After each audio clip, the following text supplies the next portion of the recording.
People who take walks at night. What's the scariest thing you've seen?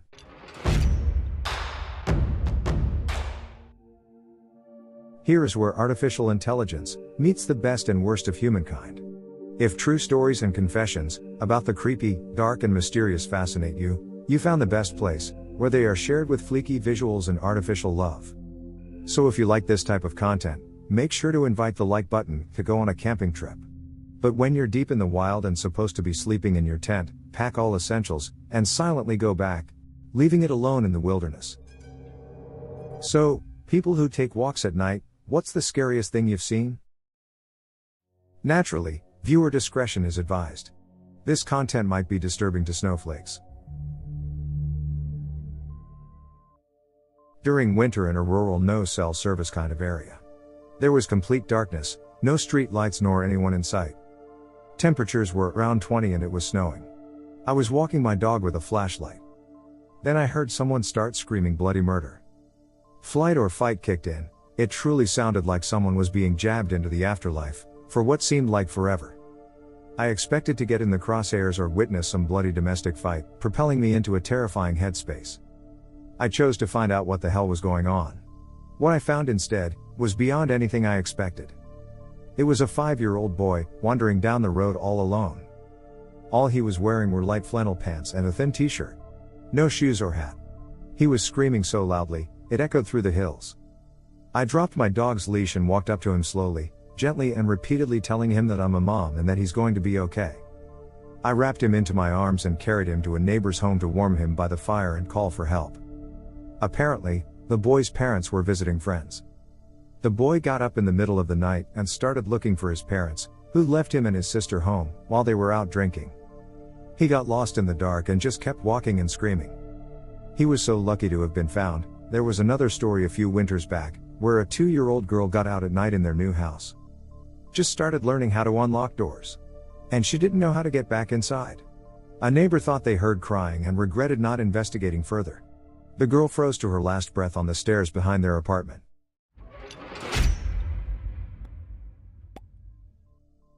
Grew up in Japan, in a smaller city. Worked a job that had me coming home daily at 4 a.m. I preferred to walk the back street that paralleled the main street home, because it felt more cozy and peaceful. Nothing of note happened until one day. I turned the corner onto the side street and about halfway down there was a young woman. She wasn't doing anything, just staring at the sky.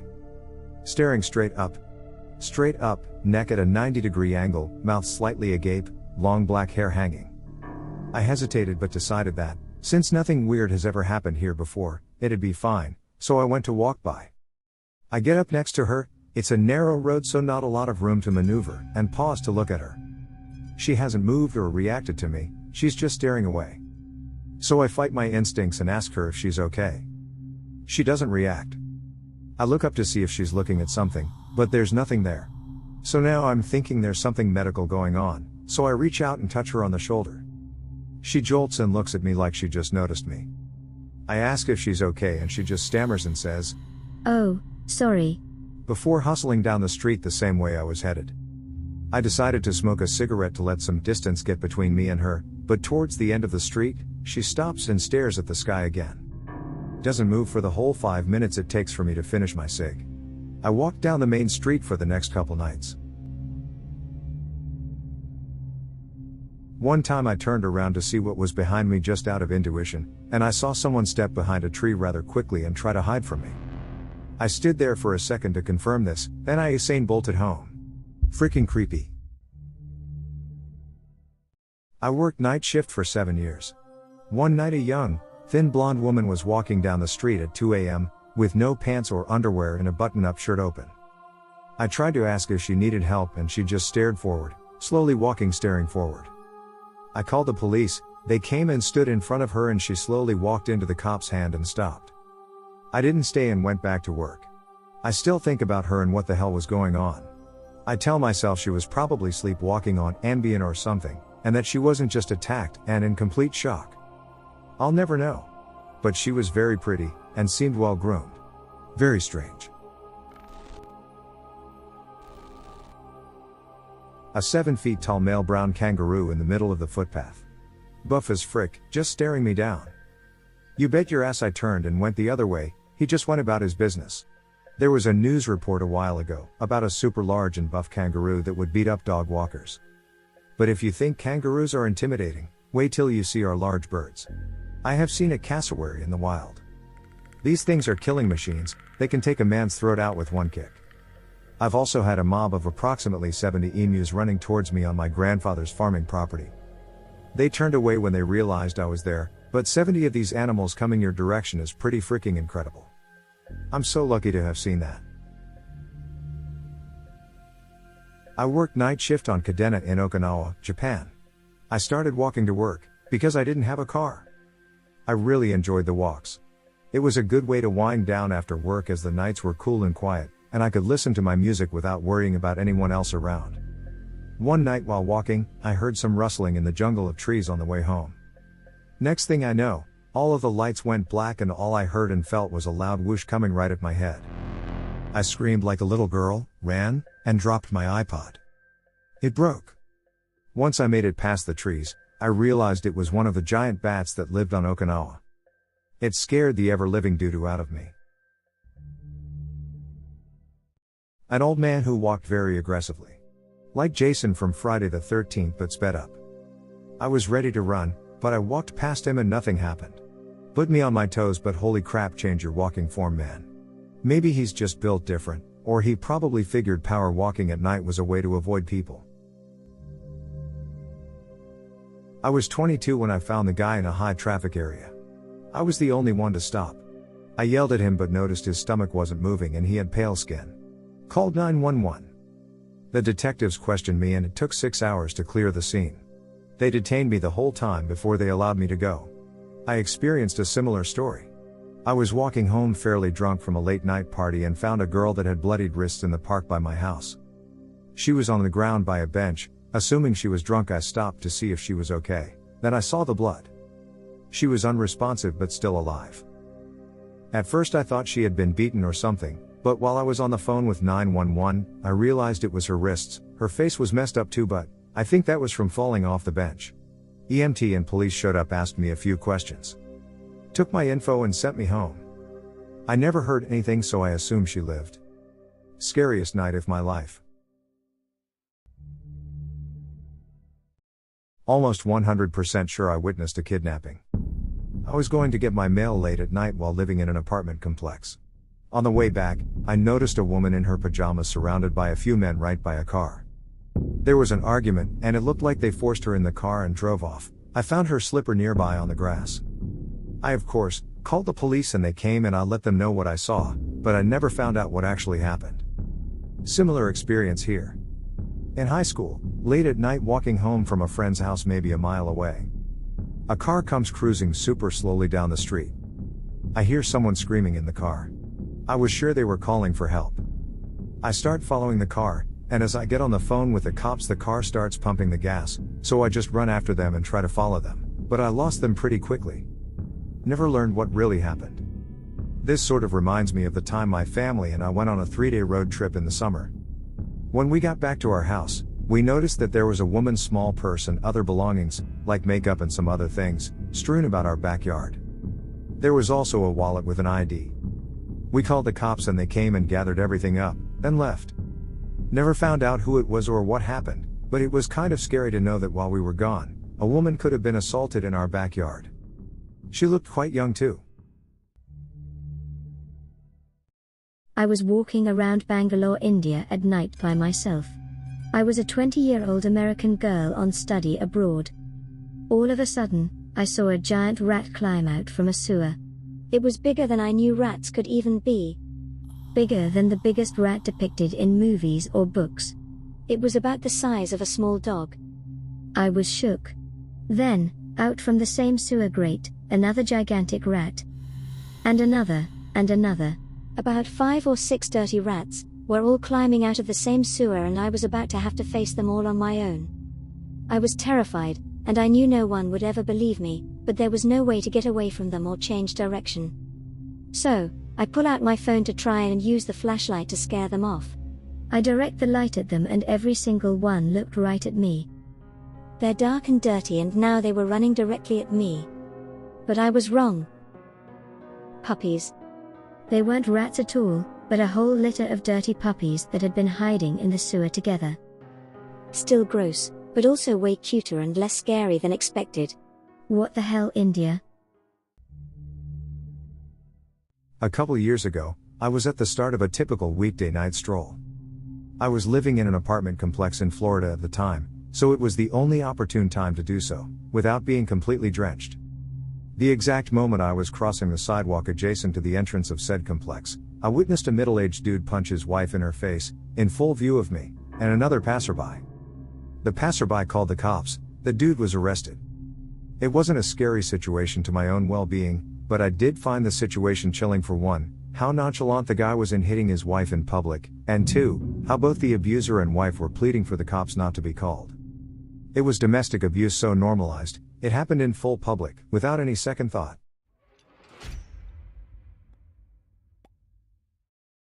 I was jogging at night once and it was pretty dark in my neighborhood. I prefer jogging at night, because it is much cooler.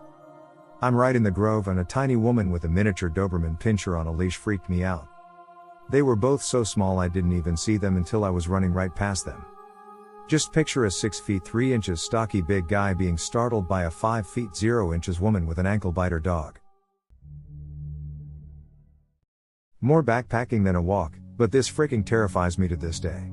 Our planned camping spot for the night was full. We'd backpacked all day to get to that location and there wasn't anywhere close to set up our tents.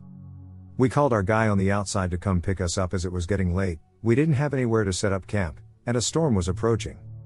We hiked to the nearest exit point on the trail, met our pickup guy, and he drove us a few miles to the nearest campsite we were familiar with, that we could basically drive up to. Long logging path pretty deep in the mountains that we had hiked to in previous years, so we were kind of familiar with the area. Anyways, we hop out of the van and it's pitch black out. No moon, it's April in the mountains and still pretty chilly. We're cold, hungry, and exhausted. That's when we notice this creep staring at us from behind a tree. I know this sounds like a nightmare fuel story, but it's 100% true and probably the most scared I've ever been. We notice this guy, no headlamp, no equipment, no backpack, just standing there.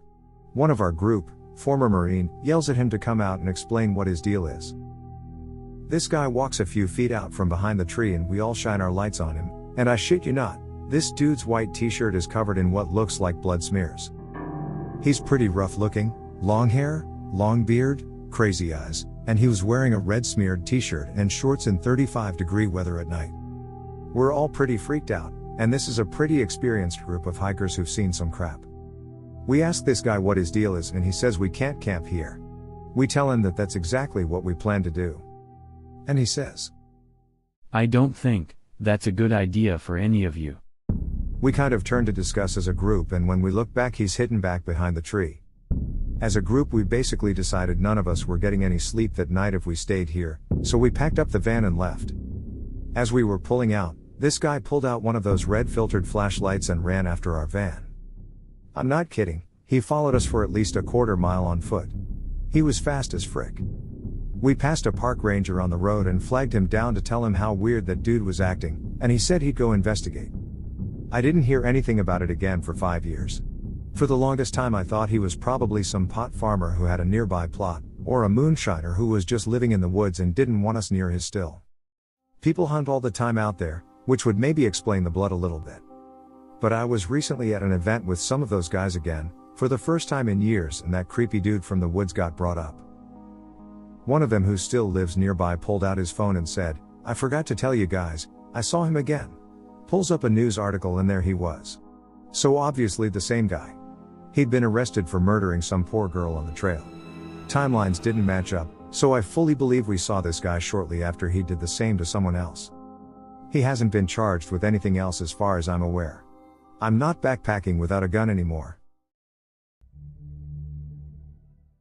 Living in a rural village, I was taking a late night walk with my girlfriend, when suddenly we hear aloud what we thought was a human scream. Turned out it was a sheep. Jump scared us hard though. I am male and used to walk home after a night out drinking. I had long hair and was quite skinny when I was in my early 20s, so one time at about 2 a.m., in a dark location, I was walking home and some guy slows his car right down and drives next to me staring. I told him to frick off, and at that point, I think he realized I was a man and drove off. I am pretty sure if I had been a woman things wouldn't have ended up well. Many years ago, my boyfriend and I decided to take a late night walk around his generally safe neighborhood. We got a few steps past the driveway when a shirtless guy came running over with a hammer in one hand and a machete in the other. My boyfriend stayed super calm and asked the man what was going on. Apparently, some man had just broken into his apartment and tried to kidnap his young daughter, so he was chasing him down to either flatten his fingers with a hammer or go mayhem with a machete, and he thought my boyfriend was possibly this man. My boyfriend gave me his car keys and told me to take myself home. So I went and got his car, and by the time I was backing out of the driveway, the man was screaming at my boyfriend, who was just standing there calmly with his hands in the air. The machete man ended up running off, and I don't know if they ever got him. My boyfriend was fine though, thank God. I've witnessed this super calm approach. My brother-in-law was bailed up by a crazy dude on drugs who was literally punching random strangers. My brother-in-law just stayed completely calm, raised his hands just a little to show his palms, and said, "I've got no problem with you," and the guy paused, said cheers, and ran over and punched someone else. I'd heard this works, but never seen it so effective. One time, I was walking around my relatively safe neighborhood with two of my friends after midnight. We were probably 16 at the time. This loud red truck speeds by us, which is normal for the road we were on. Then a few minutes later the same red truck drives by the opposite way going much slower. Again just a couple of minutes later, he drives by but this time stops 100 or so feet away from us and just sits there. Realizing that this is not normal, we booked it through the yard to the next street over. For the next 20 minutes or so, we see this truck creeping up and down the neighborhood while we hid behind some bushes, and when we finally thought he was gone, we booked it to my house. He turned the corner onto my road just as we were about to open my front door. Totally understand that you were kids, it was late and it happened a while ago, but for anyone reading, if you think you're being followed, do not lead them back to your home. Find a well-lit, public place as soon as possible and contact the police. Seeing is scary, but hearing and not seeing is freaking terrifying. Also proves that nothing is scarier than the human imagination. If there isn't a monster there, give your brain a few seconds and it'll make one. A good example of hearing something in the dark that is terrifying is the sound of a rabbit screaming while you hear the low growling of either a raccoon or a cougar, trying to silence it. I hope it wasn't the latter, because this happened right near my backyard.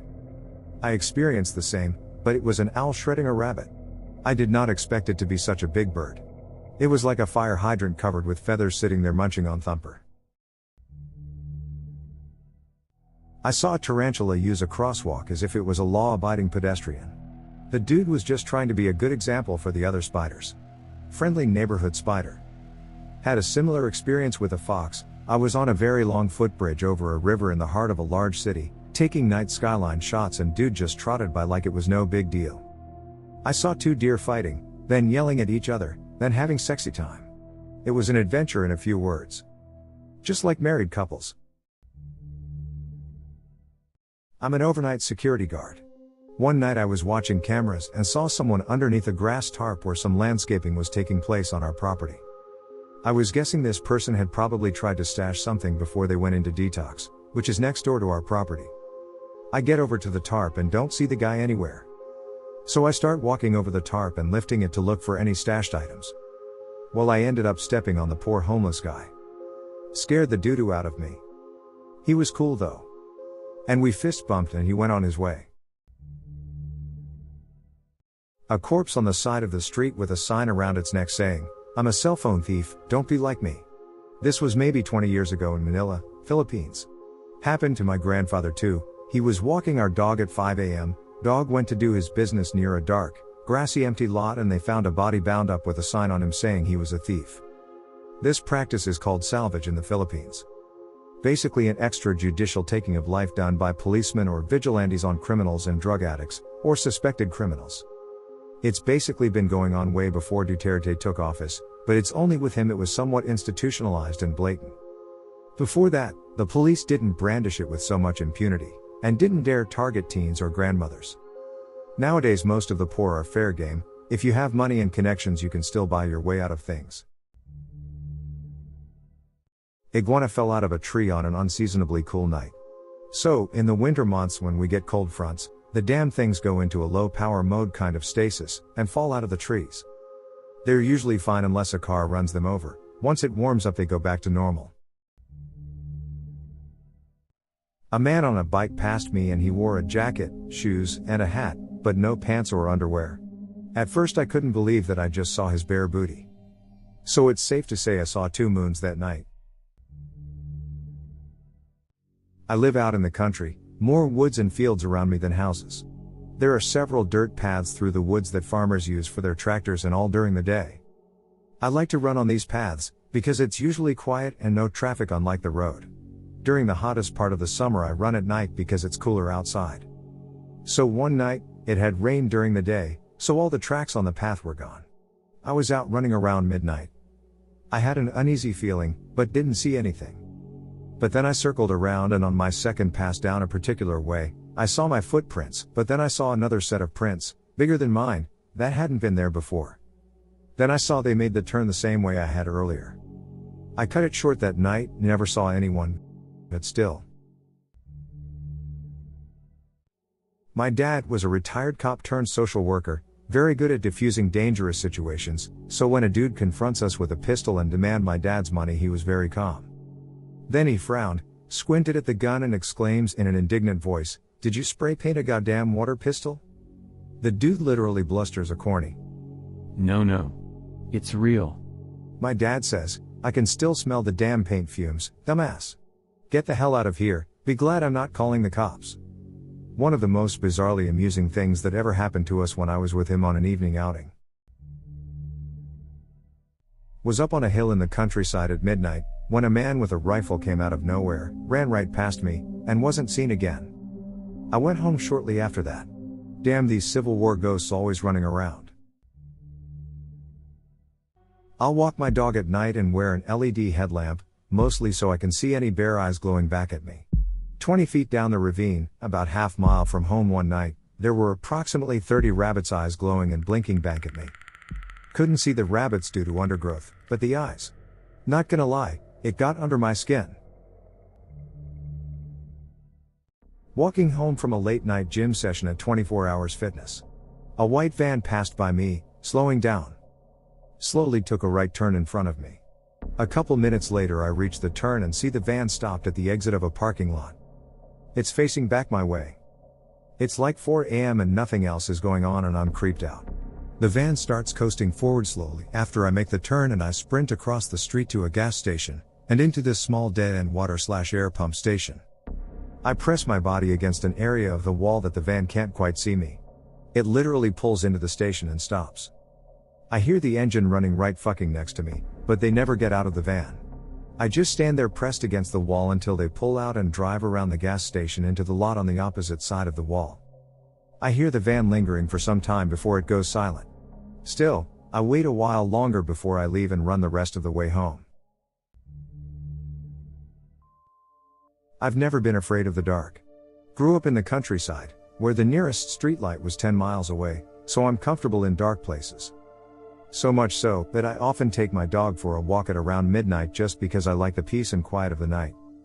I live in a city now, so something about the dark is just soothing to me. That being said, one of the scariest things I've ever experienced, I genuinely have no explanation for. Living in a city I used to drive out 20 to 30 miles into the country to do some astrophotography.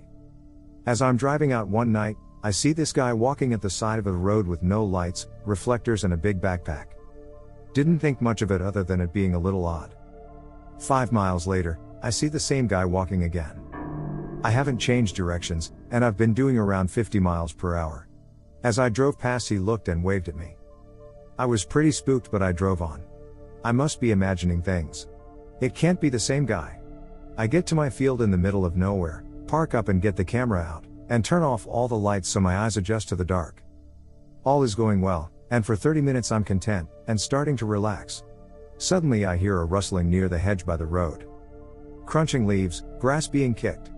It was footsteps. I immediately get a feeling of dread, like I'm in severe danger and something bad was going to happen. I grab my camera, toss it in the car, get in, lock the doors and turn on the headlights.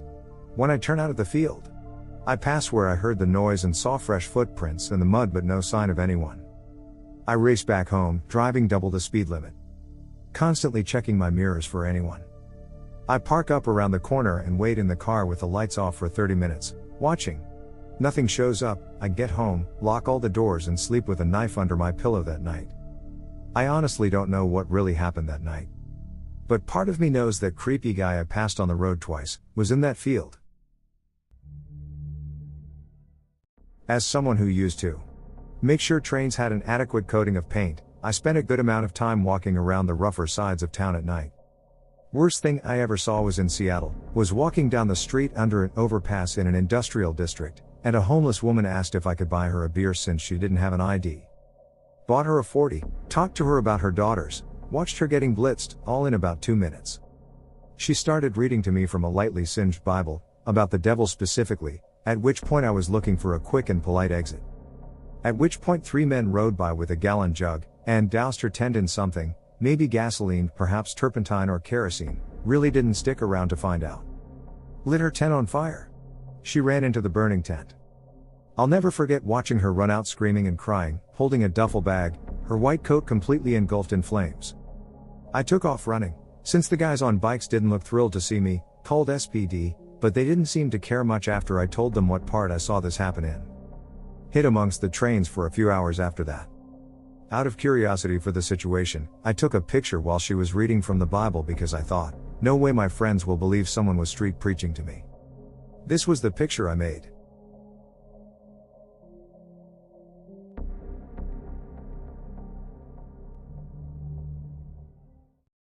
Over 25 years ago, I was walking in a park at night. It was pitch black in this park, no lighting, other than the moon and the stars on a beautiful autumn night. I couldn't see very well, but I knew the area and was walking along the road, which ran parallel to a small river. The moonlight would bounce off the water, and all you would hear is the trickle from the slow-running river and slight breeze in the trees. I loved those walks. That was until the one night. In the dead silence and pitch black, I distinctly hear a man's voice out of the woods say very clearly, "Young girls shouldn't go walking alone in the woods at night." I froze. I looked in the direction of the voice and couldn't see a damn thing. I ran home. That was the last evening walk I took in that park.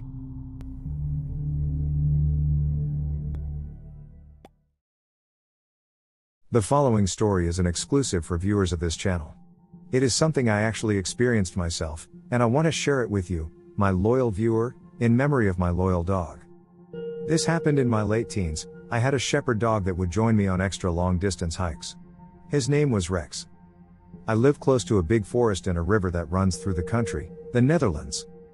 This one time, I decided to take another route, through a less known area with a bit of farmland connected to it. So I wanted to walk all the way through the forest, reach the river and walk back through the forest. The walk took much longer than I expected, so before reaching the river, it was already dark out. I'm talking pure darkness, almost being able to see stars if the trees weren't covering them up so much. I continued the walk because I grew up in the region and Rex accompanied me, so I felt safe to keep going. Let me add, I would tell myself regularly that I'm no quitter during my late teens. After a while, with my eyes gradually adjusting to the dark, the silence of the night in the woods was abruptly taken over by increasing noises of moving leaves, crushing branches as if it was moving towards me. When I stopped to check out what it was, I saw at least 12 pairs of moon-yellow flickering eyes staring at me, all from the same line of distance. The sound stopped and they just stared, as if they were all held up by a line or something, which made it more creepy. Rex wasn't scared or interested at all, so I tried to take my time to see what it was. I saw there were like 20 pairs of eyes, looking my way. When looking more closely, I saw it was cows. Actual cows, being held back by the fence that was covered in leaves. It felt eerie and it struck me how interested they seemed in me, during that night. But cows be cows. If I would keep on going, they couldn't continue their creepy paparazzi urges because of the fence holding them back anyway. I simply decide to continue my walk to the river. So, happy to leave the creepy cows behind and feel a small piece of accomplishment for continuing what I set out to do. I embraced the silence of the woods once again, while listening to my dog's paws softly sweeping through the expanding thickness of the forest grounds. Almost reaching the river, knowing I have to walk 1 more miles or so. I'm already staring into the distance, trying to see the moonlight bouncing of the river water through the trees. But looking into the darkness, I noticed something strange, around 50 feet into the forest at my right side. That's like 15 meters. I saw a very recognizable type of light, being pointed towards the ground. The white cold LED light that is usually produced by smartphones. I could only see the light being pointed down while some person, it seemed, was going through a specific area and organic debris. Rex noticed too and immediately growled loudly. This aggressive sound was surely heard and must have startled the person, because the light went off and all went silent. Wanting to stay in control, I instinctively put my dog back on the leash at that instant. Not wanting trouble or any contact for that matter. I just decided to walk towards the river, feeling a more open space would be better to walk towards. During this walk my heart raced and I began thinking about what just happened. I have to explain that the path I was walking on wasn't really made for pedestrians, but it was accessible to hikers that like to go deeper. It would be more natural to walk where I walked. But deeper into the woods, into the location of the light, it wasn't normal to be so far into the bushes. Especially at night. Being a bit of a newer area to me, I was also doubting if it was illegal to. You see, we have areas that are protected so wildlife and fauna can prosper. But I shrugged it off and refocused my thoughts and efforts into reaching the river, but doing so in a much faster pace. While walking at a brisk pace and occasionally pulling on the leash, for Rex to join my direction, I heard the bushes being disturbed behind us, as if someone was exiting the bushes. I have to say that I didn't feel followed or in real danger. This person from the light didn't know which side I was going, his or her eyes were fixated on the light and he or she must have panicked when my dog's growl traveled through the trees. So when I almost reached the moonlight of the river, I could see a bit into the path we came from. Curiously looking back for some times, I saw a silhouette of a face and shoulder charging down the same path towards us. It was some 200 feet or 30 meters away. It looked like a tall man. At that moment I stopped vibing with my ego, and went with my gut feeling. We started walking back, away from the riverside, the same path as we came from, the same path the figure was coming from. So we would have to pass each other. When I re-entered the path purposely loud, I saw the silhouette freeze. As if he was startled by us and had to process the situation. This freeze evolved into some movements, but it couldn't alarm me more than I already was. I knew that he must have known I saw him, but I didn't know what he was doing so far and secretly in the woods. I just hoped he would understand that we shared a need. A need for minding our own business, and just keep going our own separate ways. I kept walking towards him, as if I was on my easy Sunday walk, being chaperoned by my loyal shepherd. Willing to drive his teeth into anyone who's willing to harm me. The area surrounding us grew darker as I reached him. It was noticeable he walked way slower. As if he was trying to refrain himself from walking too fast into the moonlight that was bouncing from the river into the forest. But just some moments before I could actually make eye contact, size him up, or even see any features, I was suddenly greeted with a blinding LED light straight into my face. I raised my hand, squeezing the leash in my other and yelled, "Hey!" While my dog immediately answered with a deep growl. He passed us, blasting his light into our direction, followed by the sound of a grown man going into a full sprint away from us. After the 15 or 20 seconds it took for me to regain proper eyesight, I couldn't see the man, just hear him running in the far distance towards the river. For Rex, he didn't seem to mind to skip playing in the water this time. I still believe things could have ended different if he wasn't there next to me. I didn't feel the need to contact police, since nothing really dangerous happened. One thing is for sure, he didn't want me to see his facial features, or what he was doing in the bushes. He went walking towards the river, making me think he assumed he would have a higher chance to avoid walking into me and Rex. I'm just glad we had an agreement to keep to ourselves that night, but that night did hurt my ego, for we didn't reach the river all the way. Later, a family member laughed when I told him about the cow part, saying, "Those cows are always more social when it's dark out, but don't forget cows kill more people than sharks each year." Real funny. Thank you for enjoying this episode, which was made with artificial love.